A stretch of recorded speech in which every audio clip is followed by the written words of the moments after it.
안녕하세요. 음악이 영화를 만났을 때 진행의 JR입니다. 자연 속에서 살아가는 사람들에 대한 이야기를 전달하는 나는 자연인이다 프로그램은 아직도 시청자들에게 꾸준한 인기를 얻고 있는데요. 시대적으로 여러 경제적 위기와 답답하고 각박한 현실에 지쳐있는 사람들이 자연에서 독야청청 살아가는 생활을 보고 대리 만족을 얻으며 직접 캔 칡뿌리 하나로도 행복해하는 소박한 모습에 힐링을 받는 것이 아닐까 생각합니다. 현재 도시에 인구가 집중되어 있지만 예전에 서울도 나무가 우거져 있었고 시골과 다름없었으며 보릿고개 세대들의 대부분이 시골에서 살았기에 자연으로 돌아가고자 하는 것은 본능일 것입니다. 북적거리는 도시의 소음에 시달리다가 차가 없는 한옥마을에 가면 바람 소리를 들을 수 있듯이 자연 속에 있는 화면 자체만으로도 자연인들이 모두 긍정적이고 행복해 보입니다. 하지만 실제로 자연 속에서 살아간다는 것은 땅을 고르고 집을 짓는 등 정착하기까지의 과정이 쉽지 않습니다. 또 생필품을 구하기 위해 먼 곳까지 나와야 하는데 자연인들은 그런 고생을 감수하면서 사는 것이고 그 삶 속에서 몸은 힘들지만 정신적으로 편안하기 때문에 행복한 것이라 생각합니다.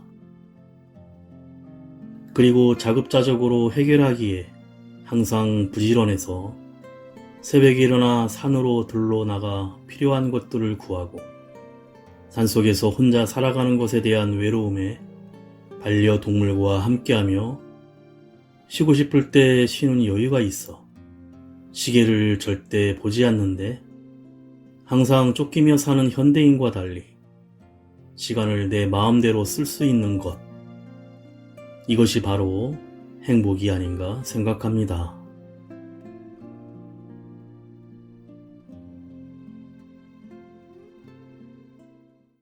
음악이 영화를 만났을 때 오늘 소개해드릴 영화는 다시 보고 싶은 90년대 추억의 영화로 소개가 오히려 너무 늦은 95년에 국내에 개봉한 쇼생크 탈출입니다.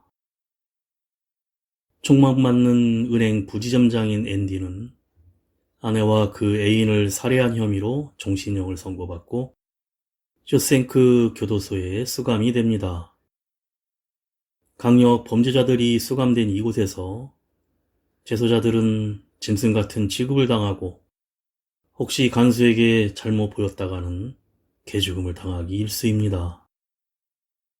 처음부터 적응을 못하던 앤디는 교도소 내 모든 물건을 공급해주는 레드와 친해지며 교도소 생활에 적응하려고 하지만 악질 호모들의 목표가 되어 폭행을 당하고 맙니다. 그러던 중 신참내기 죄수 토미로부터 앤디의 무죄를 입증할 기회를 얻게 됩니다. 앤디는 지옥 같은 쇼생크 교도소를 나갈 수 있을까요? 먼저 7080 세대 그룹 산울림이 부르는 빨간 풍선 듣고 영화 이야기 시작합니다.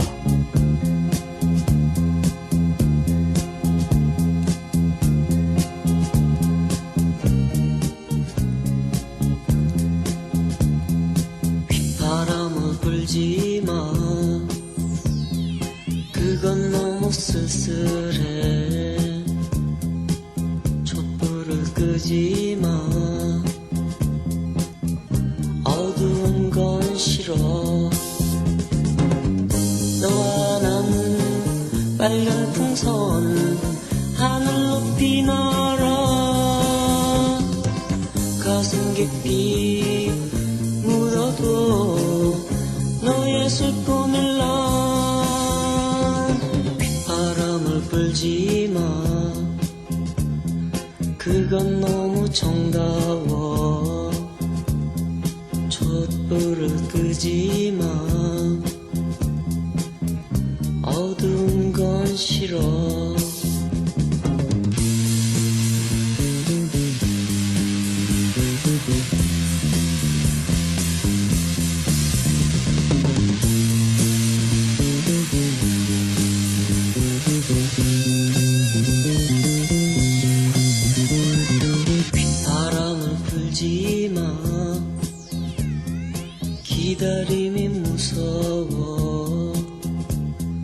촛불을 끄지마 네 모습 떠올라 조용히 숲속길을 마냥 걷고 싶어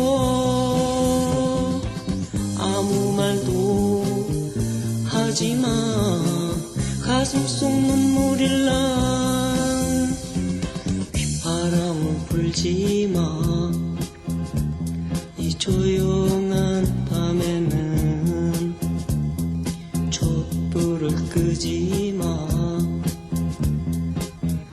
어두운 건 싫어 어두운 건 싫어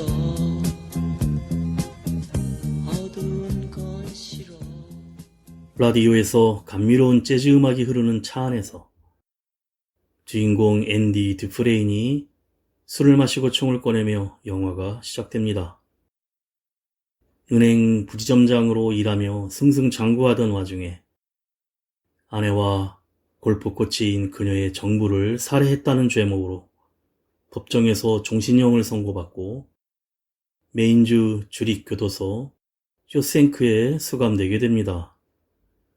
영화는 레드라는 흑인의 나레이션으로 이어가는데 교도소에서 몰래 바깥 물건을 밀수해 죄수들에게 판매하는 일을 하는 장기 복역자였고 부인을 살해하여 무기징역을 선고받아 쇼생크 교도소에 20년째 수감 중이었습니다. 1947년 앤디를 비롯한 새로 들어온 죄수들이 쇼생크 교도소로 도착하는 날 그들 중 누가 먼저 울음을 터뜨리나 다른 죄수들과 내기를 하는데 레드는 가능성이 가장 낮음을 직감하면서도 앤디에게 이끌려 걸었지만 대부분의 죄수가 예상한 뚱뚱한 죄수가 울음을 터뜨리며 감방에서 꺼내달라고 애원하다가 그날 밤 당직이던 보안과장 헤들리에게 끌려나와 폭행을 당합니다. 그런데 그게 과했던지 그대로 방치되어 사망을 하고 내기를 했던 죄수들도 충격을 받습니다. 교도소의 험악한 생활을 시작한 지 한 달 후 처음으로 앤디는 레드에게 접근해 돌조각을 한다며 암석망치가 필요하다고 하자 레드는 호감을 느끼고 망치를 구해줍니다. 앤디의 교도소 일상은 견디기 힘든 것이었고 호모들의 폭행과 희망 없는 날들이 2년 동안 계속되었는데 1949년 어느 날 자동차 번호판 공장 지붕을 새로 까는 현장에 앤디와 죄수들이 동원됩니다. 옥상에서 타르치를 하다가 우연히 보안과장 헤들리가 세금 문제로 골머리를 앓는 걸 옆에서 지켜보던 앤디가 조언을 해주고 그 덕분에 꽤나 이득을 본 헤들리가 든든한 백이 되며 나아가 많은 교도관들이 앤디에게 자신의 세금 문제를 맡기게 됩니다. 미국은 세금 신고가 워낙 복잡해서 골치 아팠고 전문가인 앤디가 그걸 해주는 데다가 세금 감면뿐만 아니라 재테크 같은 여러 가지 조언까지 해준 것입니다. 그런데 앤디가 요구한 대가는 지붕 공사를 같이 하던 죄수 동료들이 마실 얼음처럼 시원한 맥주 몇 상자였는데 헤들리는 앤디의 요청을 흔쾌히 들어주며 기분이 꽤 좋았는지 평소에 성질 더러운 모습이 아닌 매우 자상한 말투로 시원할 때 얼른 마시라며 죄수들에게 맥주를 권하기까지 합니다. 헤들리는 세금 35,000불 약 7억 정도를 절약했는데 이 정도면 악마라도 성격이 좋아지며 이때 맥주를 마시는 죄수들은 마치 우리 집 지붕 공사를 하는 듯한 기분이 들었는데 앤디는 맥주를 마시는 동료들을 바라보며 뜬모를 미소를 짓고 생각에 잠깁니다. 가수 장혜진이 부릅니다. 아름다운 날들.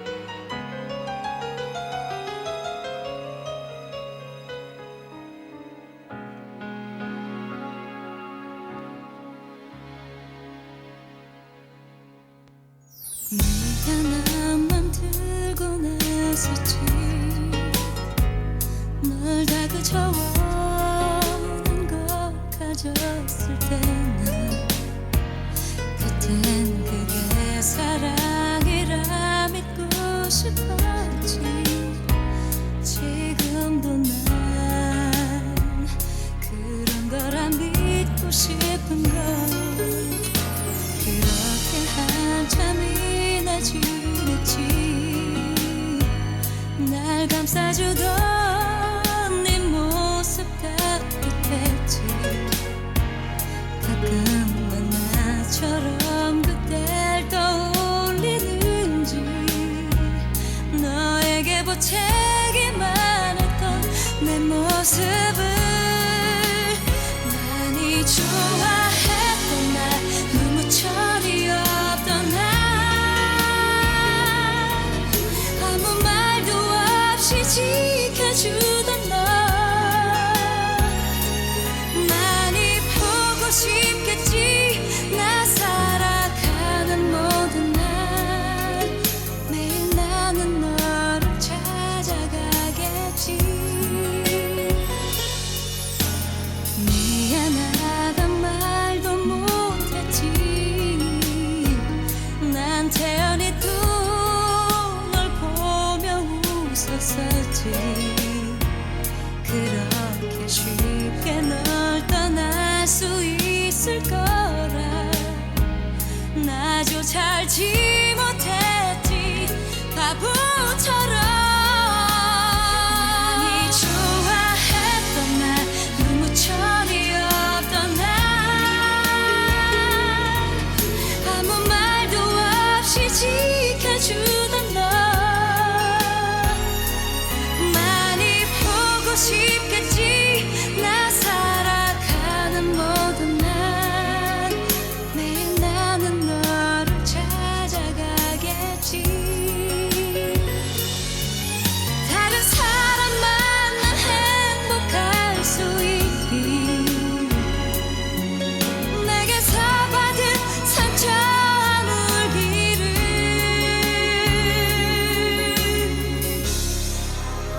용서할 수 있겠니. 너를 아프게 한 날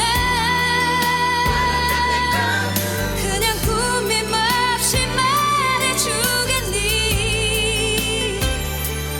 많이 좋아했다고 너 살아가는 건 안 돼.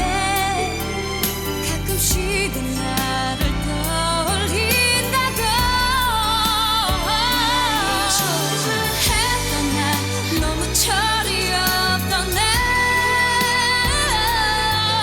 아무 말도 없이 지켜주던 너. 많이 보고 싶겠지. 나 살아가는 모든 날 매일 나는 너를 찾아가겠지.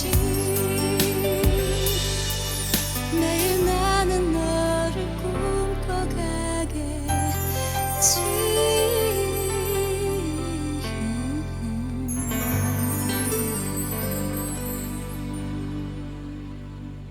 교도소 내에서 앤디는 가장 악랄한 교도관인 헤들리의 세금 문제를 해결해주는 것을 시작으로 유능한 은행가였던 자신의 능력을 발휘해서 교도관들의 연말 결산이나 교도소장의 돈 세탁을 도맡아 해줍니다. 얼마 후 죄수들을 위한 영화 감상 때 앤디는 다시금 보구스 호모 패거리에게 끌려가지만 거부하자 심한 폭행을 당해 한동안 병원 신세를 지게 되는데, 이 일로 일주일간 독방에 갇혔던 보구스가 자기 감방으로 돌아오자 진압봉을 든 헤들리와 교도관들이 그들에게 도움을 주고 있던 앤디가 입원을 하자 그동안 돈 관리를 못 받은 것에 화가 나 기다리고 있었고, 결국 보구스는 뼈도 못 추릴 정도로 얻어맞아 평생 걷지도 못하고 음식도 빨대로 빨아먹는 꼴이 되어 수감자 전용병원으로 찔찔 울며 옮겨지고 맙니다. 이후 더 이상 감히 앤디를 괴롭히는 죄수들은 없었고, 교도관들과 친구가 되었다는 동료 말에 앤디는 친구는 아니고 말 잘 듣는 애완동물이라고 대답합니다. 이후 앤디는 취미로 돌을 다듬기도 하고 도서관에 배치되어 사서 일을 하고 있는 브룩스와 함께 일하며 친한 죄수들인 레드나 헤이우드와 함께 죄수용 도서관도 꾸미는 등 비교적 안락한 수감 생활을 이어나갑니다. 어느 날 얌전하고 친절한 성격인 브룩스가 굉장히 흥분한 상태로 도서관에서 소동을 벌이는데 알고 보니 바로 직전에 가석방 허가를 받았고 50년간을 교도소에서만 지내왔던 브룩스는 이제서야 바깥 세상에 나가야 된다는 것에 오히려 극심한 두려움을 느끼고 있었습니다. 결국 교도소를 나가기 전에 더는 돌봐줄 수 없는 키워왔던 까마귀 제이크를 자유롭게 날려보내고 브룩스는 홀로 쓸쓸히 교도소 문을 나섭니다. 그리고 가석방자들이 지낼 수 있는 숙소를 배정받고 식료품점에서 일하는 직업도 얻었지만 아는 사람 하나 없는 쓸쓸함과 자신을 탐탁치 않게 여기는 직장 사람들, 또 무엇보다도 지나간 반세기 동안 너무나 변해버린 사회에 적응을 하지 못합니다. 떠나보낸 까마귀 제이크를 그리워하며 공원에서 비둘기에 먹이 주는 일밖에 없던 브룩스는 매일 악몽에 시달리다가 총기 강도 사건을 벌이면 쇼생크 교도소로 다시 돌아갈 수 있지 않을까 생각도 해보지만 그런 짓을 벌이기에 자신은 너무 늙어버렸다는 사실을 깨닫습니다. 결국 브룩스는 앤디와 동료들에게 나 같은 늙은 도둑 하나쯤 사라진다고 소란을 피우진 않겠지라는 편지를 보낸 후 자기 방의 나무 벽에 칼로 브룩스가 여기 있었다라고 새기고는 목을 메어 생을 마감합니다. 가수 김범수가 부릅니다. 보고 싶다.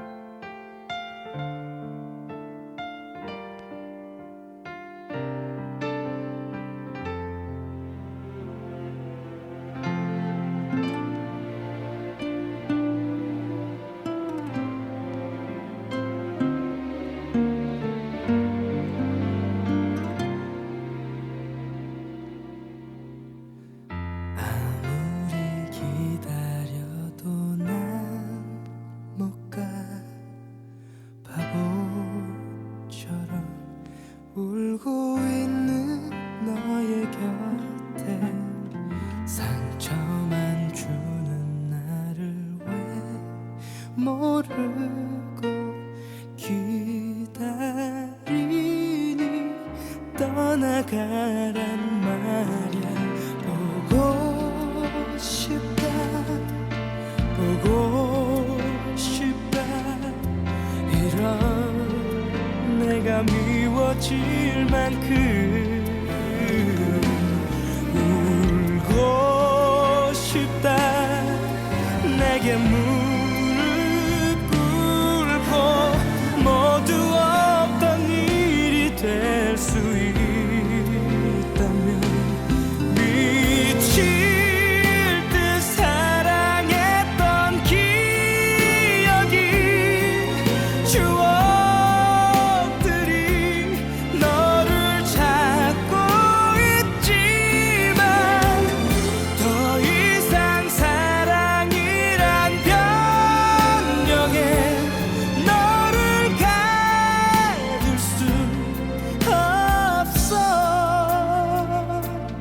이러면 안 되지만 죽을 만큼 보고 싶다.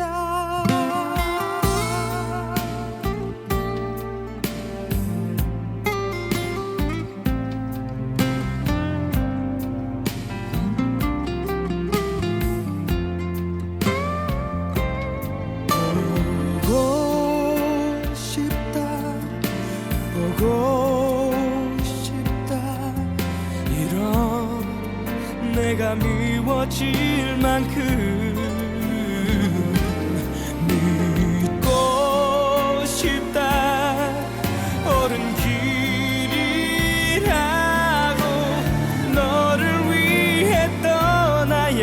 떠나야만 한다고 미칠 듯 사랑했던 기억이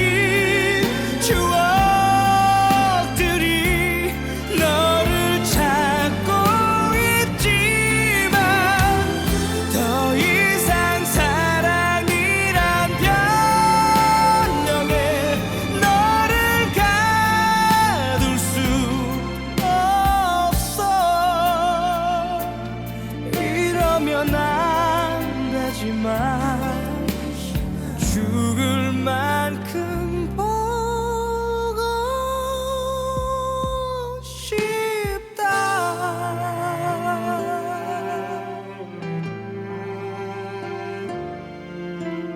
죽을 만큼 믿고 싶다.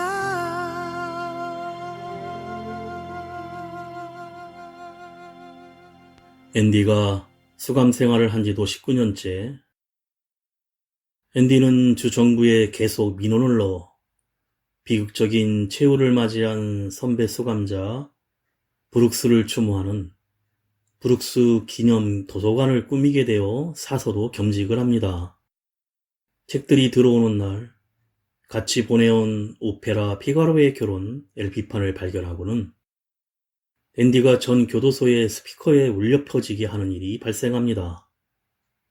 아주 짧은 순간이었지만 그 음악은 교도소 회색 공간에 누구도 감히 꿈꾸지 못했던 하늘 위로 높이 솟아올랐고 아름다운 새 한 마리가 우리에 갇힌 새장에 날아 들어와 그 벽을 무너뜨린 것 같았으며 쇼탱크의 모두는 자유를 느꼈습니다.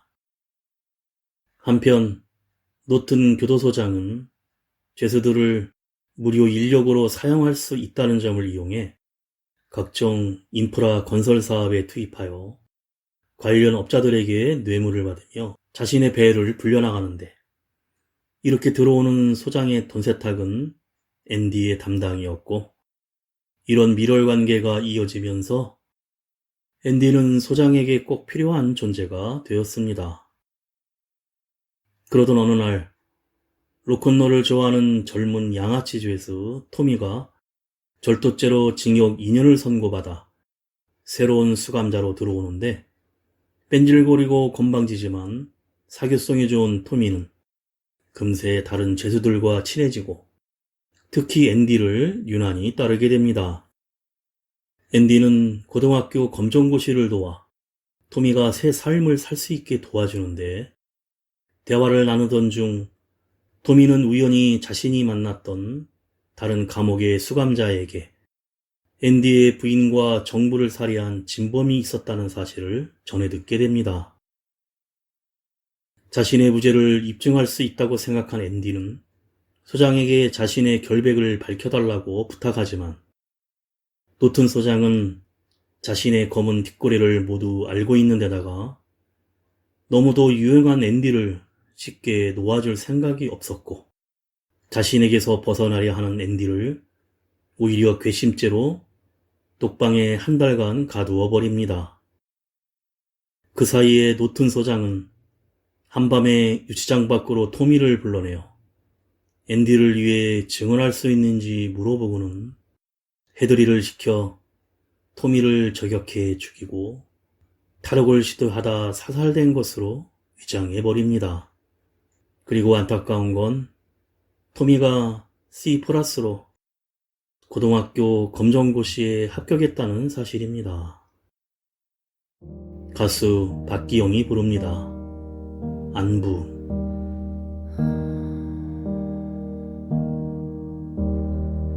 어떻게 지내는지 궁금해.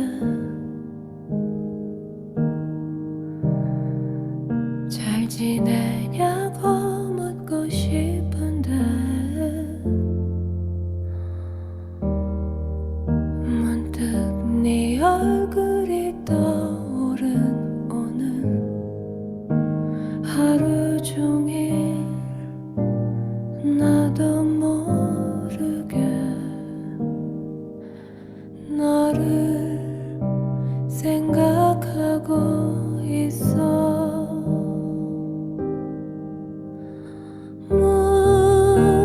무기력한 말들을 감추고 살기 쉽지 않아. 넌 어때?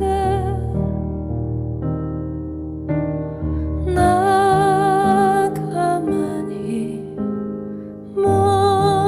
멈춰서서 너에게 인사해.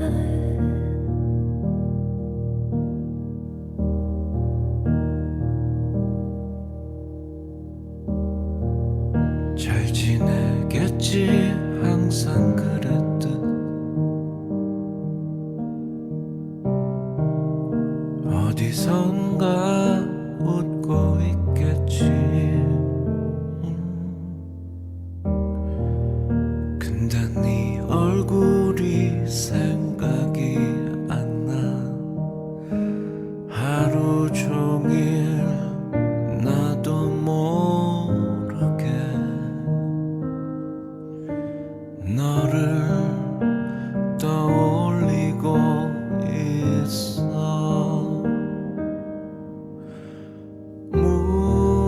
무기력한 날들을 감추며 살기 쉽지 않아. 넌 어때? 나 가만히 멈춰서서 너에게 인사해.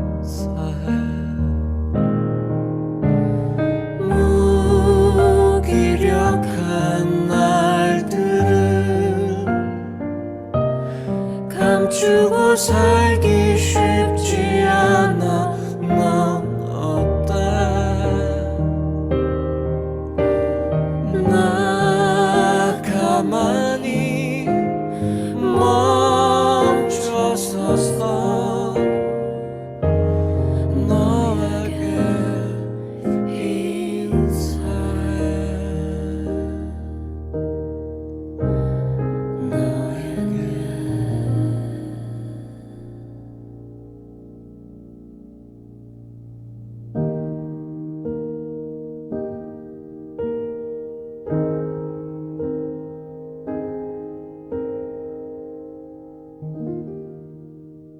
한 달 후 탈진이 되어 독방에 쓰러져 있는 앤디에게 노튼 소장은 어차피 토미는 탈옥하려다가 안타깝게 죽었으니 다 떨쳐내고 하던 일을 하자고 설득하지만 앤디는 토미가 6개월만 견디면 당당히 출소할 수 있었고 검정고시도 합격했기에 무모하게 탈옥을 시도할 이유가 전혀 없었고 결정적으로 토미가 자신의 증인이 되주겠다는 의지를 알고 있었기에 단호히 거절하자 노튼 소장은 앞으로 특혜도 없고 게이 죄수들이 득실거리는 방에 넣을 것이며 도서관도 철거할 거라며 앤디를 협박합니다.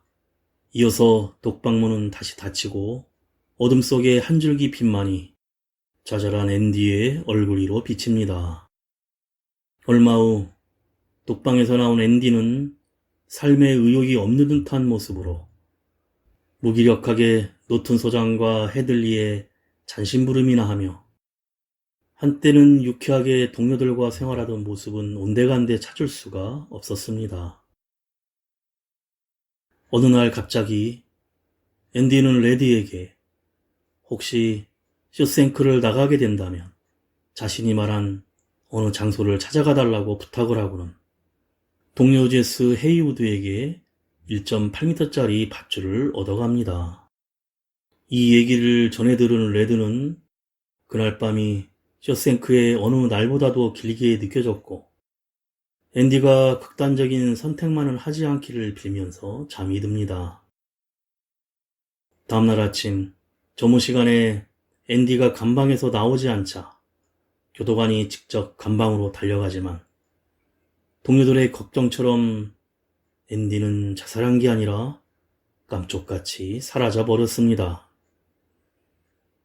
경악한 노튼 소장은 교도관들을 소집하고 앤디와 가장 친한 레드를 불러 다그치지만 어리둥절한 것은 레드도 마찬가지였는데 분노한 소장은 화풀이로 앤디가 조각해놓은 체스 말들을 집어 던지는데 그중 하나가 벽에 붙은 종이 포스터를 뚫고 나가 구멍이 나고 소장이 포스터를 뜯어내자 거기엔 사람 한 명이 기어 지나갈 정도 크기의 터널이 뚫려 있었습니다.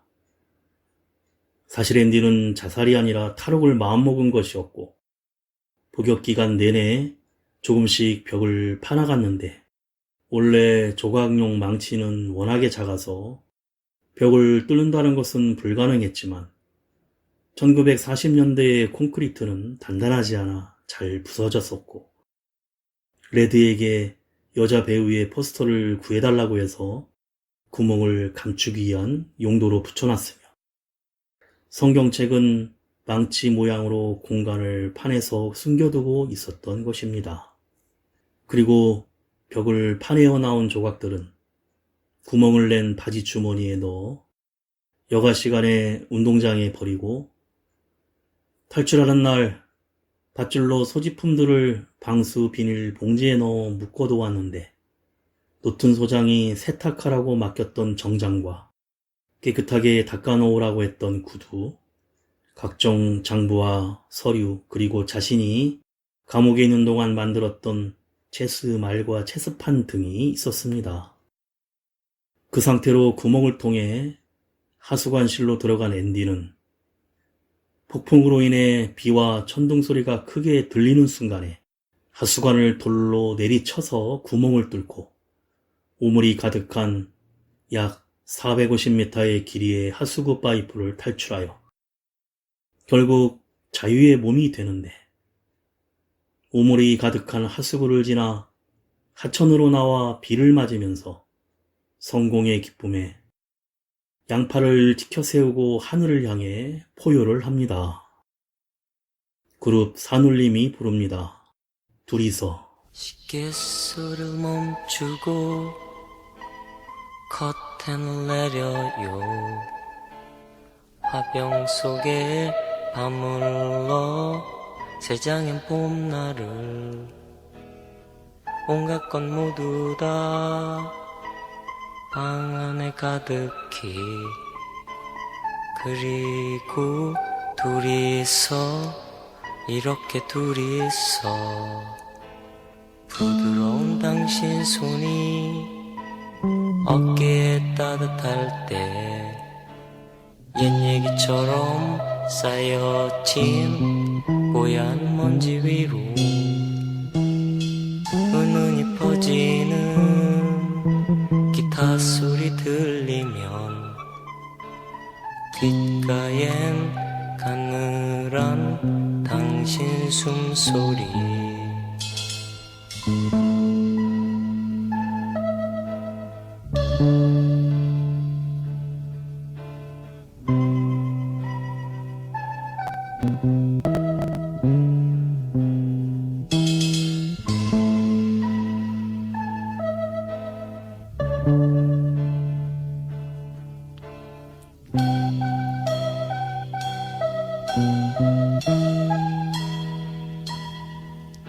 시계수를 멈추고 커튼을 내려요. 화병 속에 밤물러 새장엔 봄날을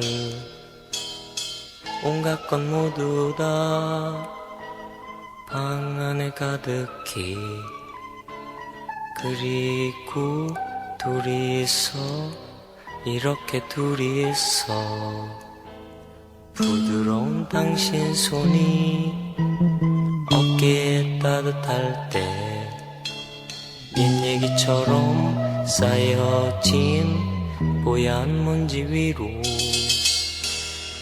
은은히 퍼지는 기타 소리 들리면 귓가엔 가늘한 당신 숨소리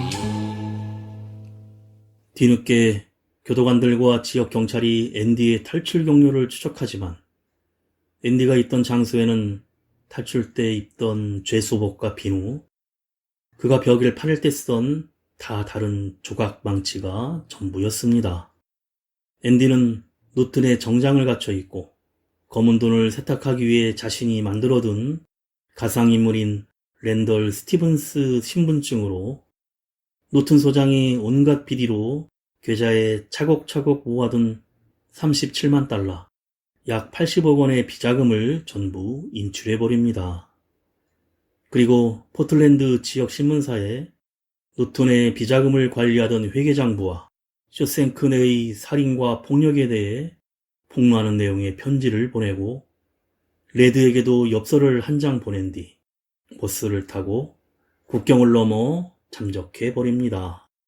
그 편지 엽서에는 어떠한 내용도 쓰여있지 않았지만 레드는 소인이 찍힌 장소가 텍사스주의 포트 행콕이라는 국경 마을임을 보고 앤디가 멕시코로 갔다는 사실을 알게 되어 자유를 찾아 멕시코로 향하는 그의 환한 모습을 상상하며 웃습니다. 경찰과 기자들이 쇼생크 감옥에 몰려왔고 기자들이 보는 앞에서 헤들리가 먼저 체포되어 울기 직전인 모습으로 끌려갑니다. 그러나 자신의 집무실에 있던 노튼 소장은 앤디의 성경책과 집무실 벽에 걸린 심판의 날이 오리라는 문구를 보고는 그제서야 모든 것을 깨닫고 권총에 총알을 채워넣고 저항하는 듯 하다가 결국 모든 걸 체념하고는 방아쇠를 당겨 자살을 합니다.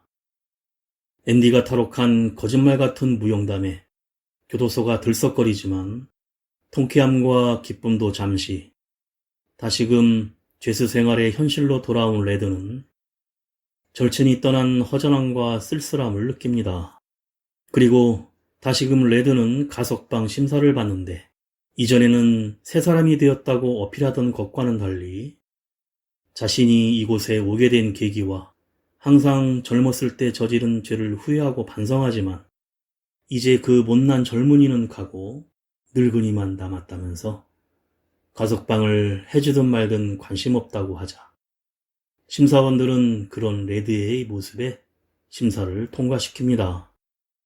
쇼생크 교도소에서 나와 사회로 나온 레드는 브룩스가 머물던 숙소와 일하던 마트 계산대에서 그대로 일을 하게 되는데 40여 년의 세월 동안 단절됐던 사회에 적응하지 못하며 예전 브룩스의 심경을 깨닫게 됩니다.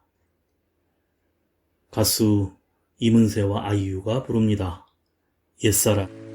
남들도 모르게 사상이 다 울었지. 지나온 일들이 가슴에 사무쳐 텅 빈 하늘 밑 불빛들 켜져가면 옛사람 그 이름 아껴 불러보내. 찬바람 불어와 옷깃을 연미우다 후회가 또 화가 난 눈물이 흐르네. 누가 물어도 아플 것 같지 않던 지나온 내 모습 모두 거짓인가. 이제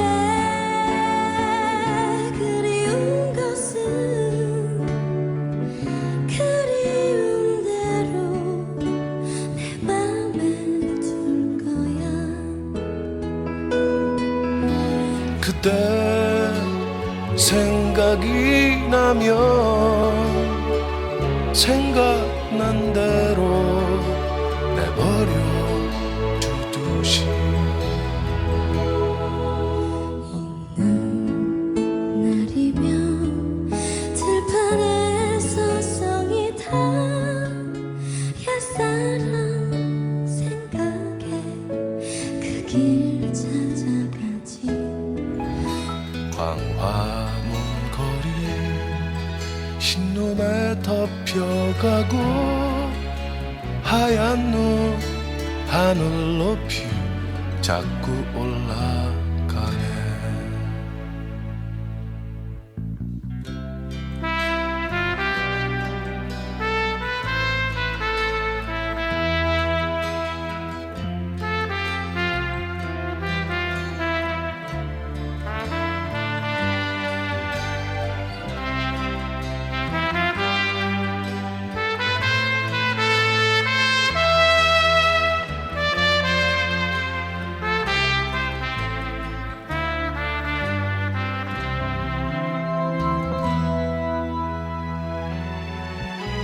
이제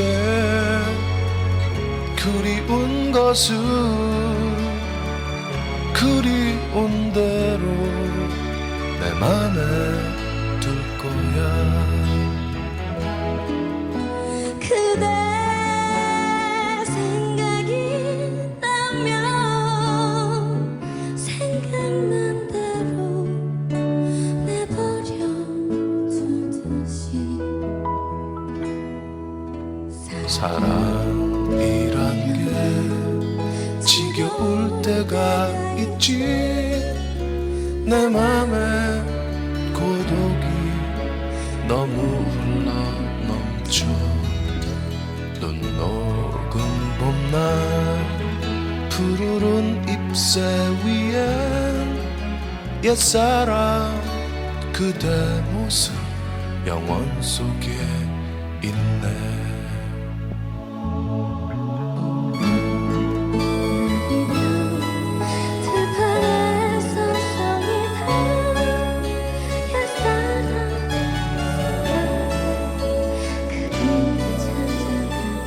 들판에 서성이 단 옛사랑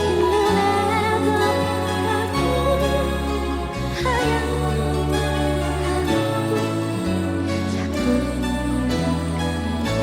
찾아가죠. 흰눈에 아리면 들판에 서성이다. 옛사랑 생각에 그 길 찾아가지. 광화문 거리 흰눈에 덮여가고 하얀 눈 하늘 높이 자꾸 올라가네. 얼마 후 다시 감옥 생활로 돌아가고 싶어 가게에 진열된 총을 바라보다가 그 위에 놓인 나침반을 보게 된 레드는 앤디가 만약 밖에 나가면 자신이 아내에게 청혼했던 장소인 벅스턴에 가서 큰 나무 아래 옆 돌담에 흑요색에 붙인 물건을 찾아달라고 부탁했던 것이 마음에 걸려 그 장소로 향합니다. 버스를 타고 도착한 그곳에는 앤디가 묻어둔 철통에 현금과 편지가 있었는데 편지를 읽어내려고 합니다.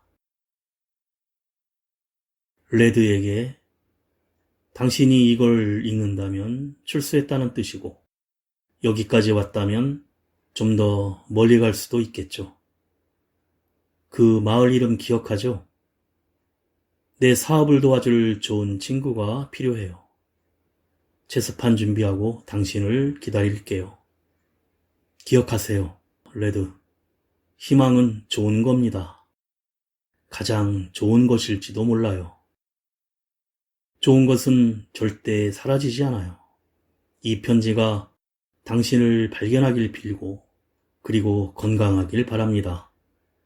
당신의 친구 앤디가. 앤디의 편지를 읽고 레드는 가석방 숙소를 이탈하여 브룩스 역이 있었다라고 새겨진 옆에 레드도 있었다고 글씨를 새기고는 국경을 건너 멕시코로 떠납니다. 그리고 나는 지금 내 생애 두 번째 범죄를 저질렀다. 주거 제한지역 이탈죄다. 이제 나 같은 늙은이가 어딜 가든 검문받을 일도 없겠지만 친구 생각에 너무 흥분되어 엉덩이를 자리에 붙이고 있는 게 힘들었다. 이것이 바로 자유로운 사람이 느낄 수 있는 기쁨이리라. 희망을 찾아서 긴 여행을 떠나는 자유로운 사람. 부디 국경을 무사히 넘기를 희망한다. 나의 친구를 만나 따뜻한 악수를 할 수 있기를 희망한다. 태평양이 내 꿈에서처럼 푸르름으로 가득하기를 희망한다. 나는 희망한다는 레드의 나레이션이 흐르고 드디어 앤디가 말한 멕시코 바닷가에 도착한 레드는 낡은 보트를 수리하고 있던 앤디와 감격적으로 제외하며 진정으로 자유를 되찾은 두 사람이 포옹하며 영화가 끝이 납니다.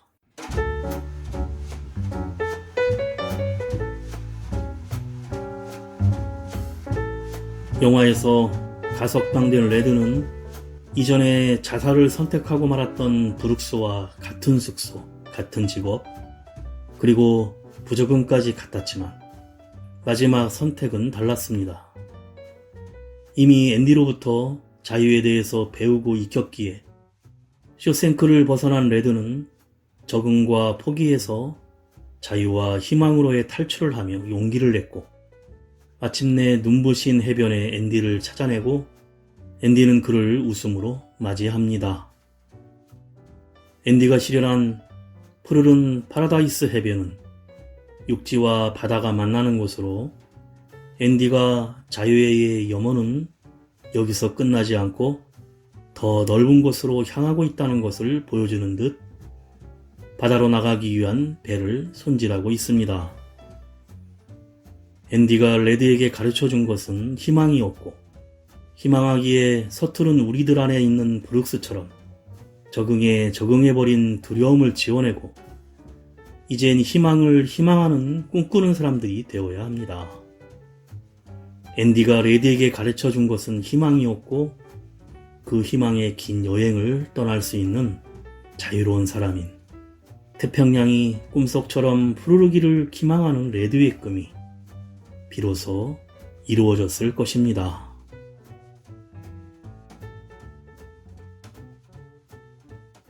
음악이 영화를 만났을 때 오늘 소개해드린 추억의 미국 영화 쇼생크 탈출이었는데요. 이 영화는 1994년에 개봉한 영화임에도 불구하고 우리에게 전달하는 메시지나 완성도가 아주 높습니다. 영화가 전달해주는 강한 메시지는 자유인데요. 앤디는 종신형을 선고받고도 교도소에 갇혀있던 20여 년간 탈옥이라는 희망을 단 하루도 놓치지 않았기에 결국 성공하게 됩니다.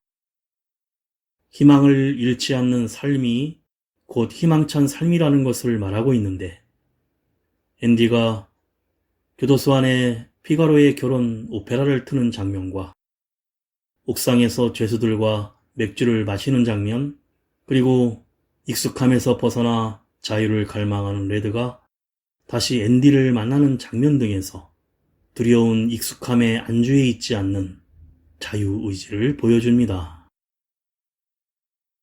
마지막으로 가수 신중현과 장현이 부른 노래로 드라마 시그널 OST로도 사용되었던 가수 정차식이 부르는 나는 너를 들으며 인사드립니다. 지금까지 JR이었습니다. 오늘도 인생을 영화처럼 시인의 물 흘러서 가면 넓은 바닷물이 되듯이 세월이 흘러 익어간 사람 가슴 속에 메워 있었네. 그토록 믿어온 사랑 내 마음에 믿어온 사랑 지금은 모두 어리석음에 이제 너를 떠나간다네.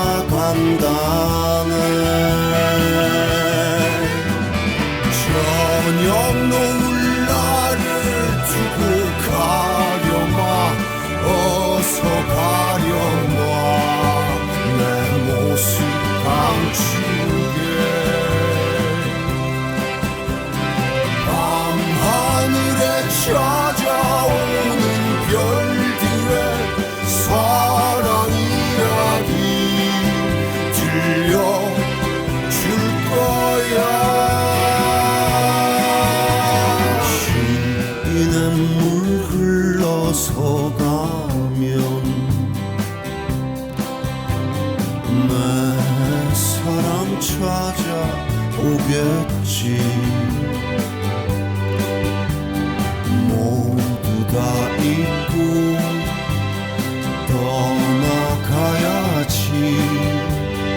보금자리 찾아가야지.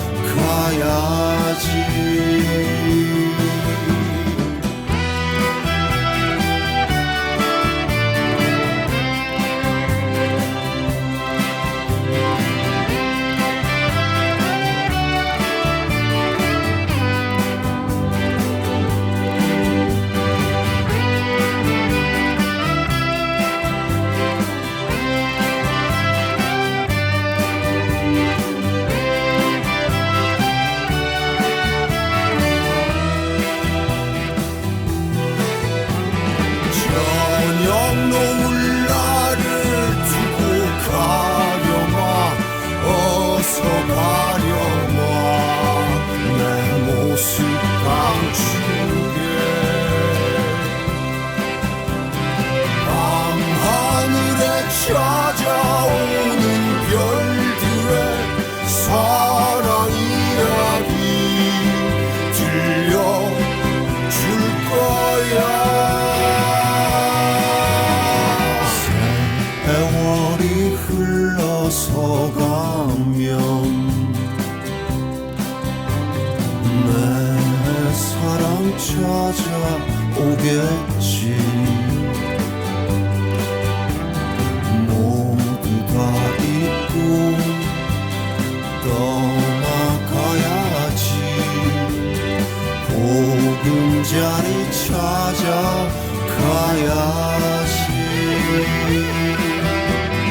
보금자리 찾아가야지.